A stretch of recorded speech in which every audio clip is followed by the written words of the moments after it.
Hello, everyone. My name is Mishee McGee, and I'm here to tell you guys a few jokes. So get ready. I don't know if you can tell, but I've been working pretty hard on my summer glow. And by summer glow, I mean I've been in my bathroom aggressively applying self-tanner. I just like a light enhancement, like nothing crazy. Real tan, fake tits? No. Fake tan, real tits. That's my motto. Fuck, I knew I'd mess that one up. No, it's difficult being a person who is both physically and emotionally pale. I need that fake orange glow to help me with my fake will to live. And I'm really not trying to fool anybody, I'm not trying to catfish. You can think of it more as goldfishing. It's innocent. It's just a little enhancement to make me look nice in the sun, like a goldfish. Yeah, so I had a really unproductive day today, actually. I didn't get a whole lot done. I spent a lot of time queefing around. If you don't know what queefing around means, it's a lot like farting around. It's the same vibe, just a different exit strategy. So I'm 43 years old and I live with my mother. And it's not because I can't afford to live alone. I make decent money. I just like the comfort of always having someone there to tell me I'm loading the dishwasher wrong.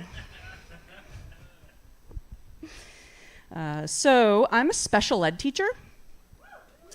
Yeah, thank you. And what that means is I spend probably 90% of my effort in communicating with aggressive looks and bribery. And honestly, I can say the same thing about my dating life. Because special needs children and men actually have a lot in common. If I'm on a date with a guy,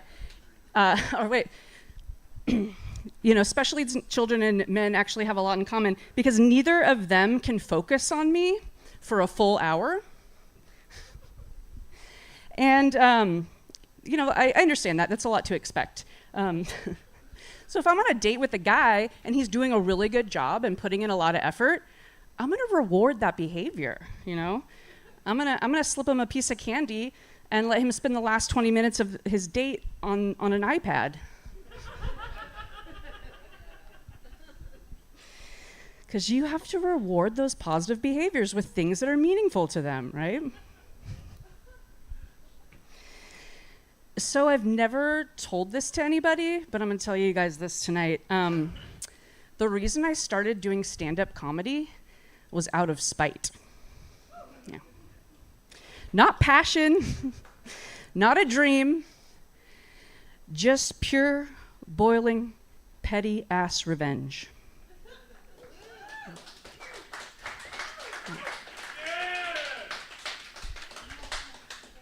And I'm going to tell you why. So I got dumped about a year ago.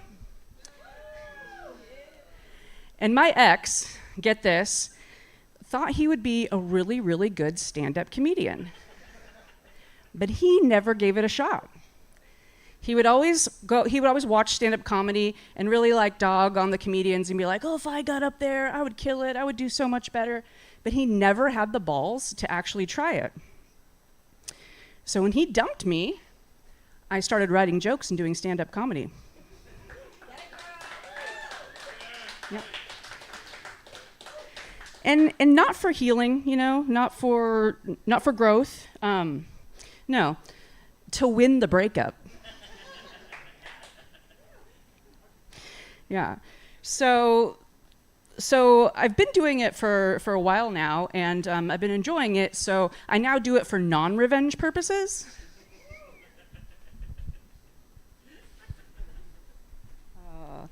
But stand-up comedy has taught me a lot of things, you know. It's really helped me develop my voice. And you know what that voice says? Suck it, Brian.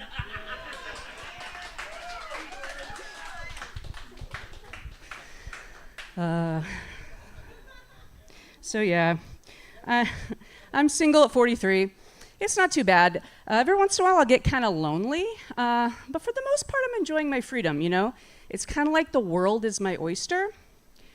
I'm just hoping it's one of those oysters that when you crack it open, it's full of dicks. Dick oyster, I think they call those. Still waiting on that. But knowing my luck, I'd probably get an oyster that gives me food poisoning and leaves me curled up on the bathroom floor all night. Yeah. But that'd still be better than spending a night with my ex. So I'll take my chances. Suck it, Brian. Aw. I'm being unreasonably mean to Brian tonight. He doesn't deserve that. Actually, yeah, he does. Suck it, Brian.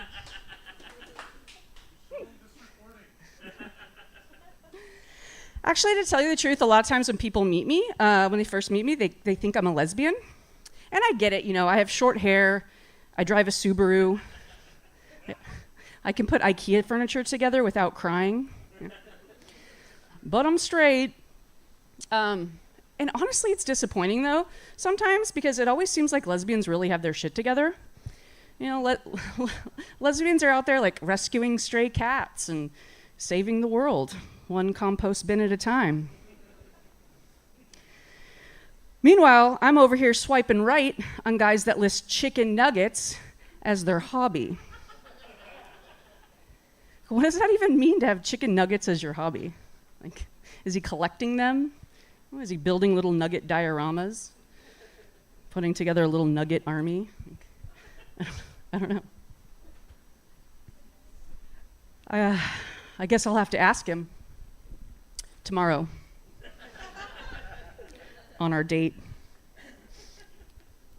You guys think he's going to order the nuggets?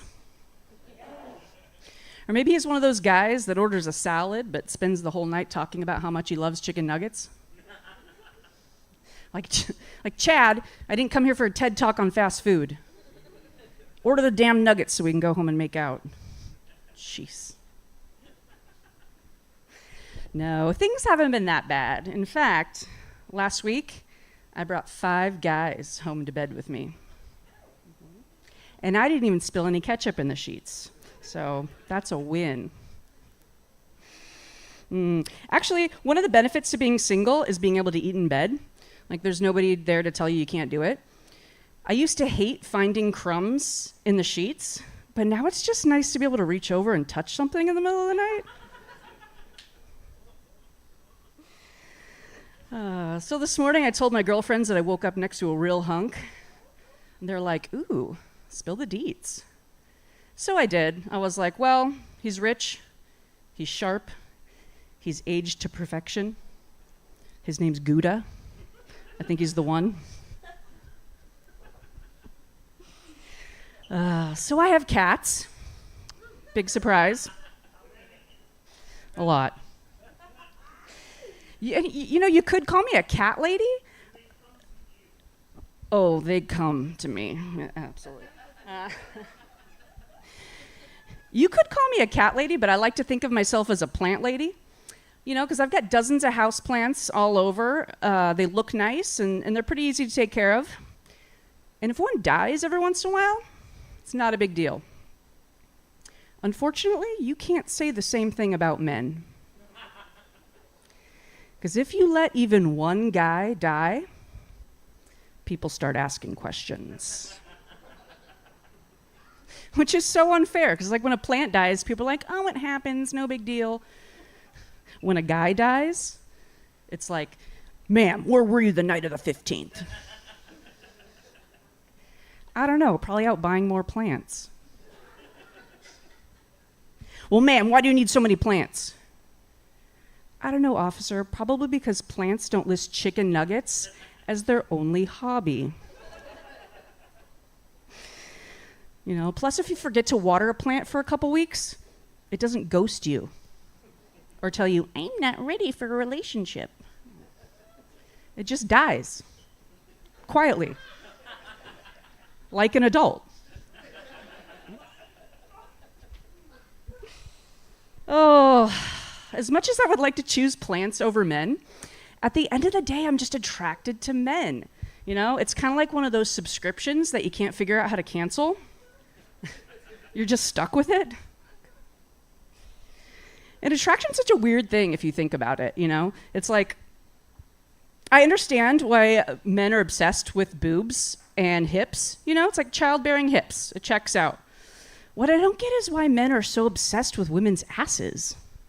You never hear a guy say, bro, she's got a childbearing ass.